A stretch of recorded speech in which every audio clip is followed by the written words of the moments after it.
New year వచ్చేస్తుంది. కొత్త ఏడాది వస్తుందంటే ఆ సంబరాలు వేరే లెవెల్ అనే చెప్పుకోవచ్చు.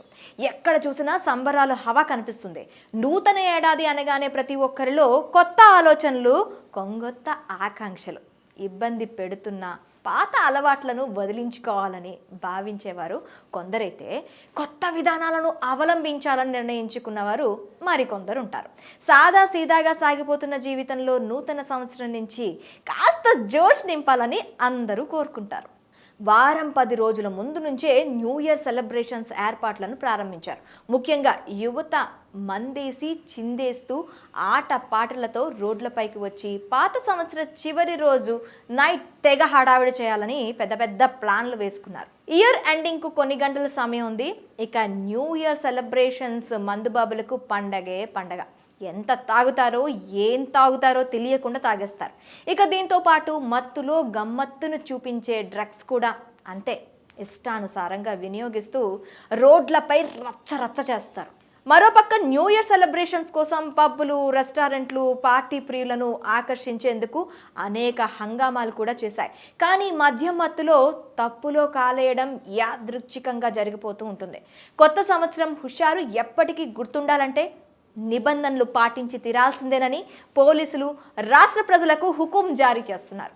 పబ్లు, రెస్టారెంట్లు, కాఫీ సెంటర్లు, బార్లు, మద్యం షాపులు నిబంధనలకు లోబడి నడుచుకోవాలని సూచిస్తున్నారు. ఇప్పటికే పబ్ యజమానులకు, సిబ్బందికి అవగాహన కల్పించి గీత దాటితే కఠిన చర్యలు తప్పవని సీరియస్ వార్నింగ్లు ఇచ్చారు.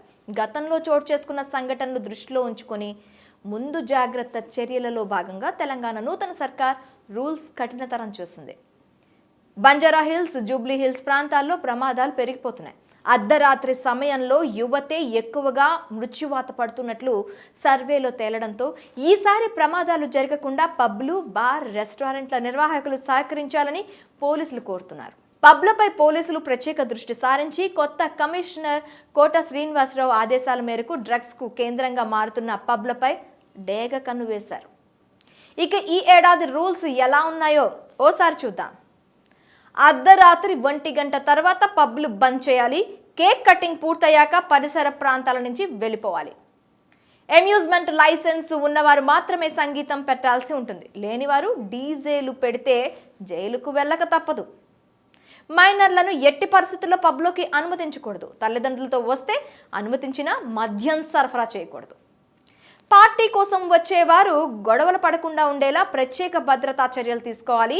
సీసీ కెమెరాలతో పాటు ప్రైవేట్ సిబ్బందిని సమకూర్చుకోవాలి.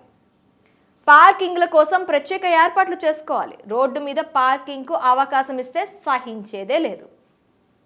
సమయానికి మించి నిమిషం ఆలస్యం చేసిన బార్లు, మద్యం దుకాణాల నిర్వాహకులపై కేసులు తప్పవు.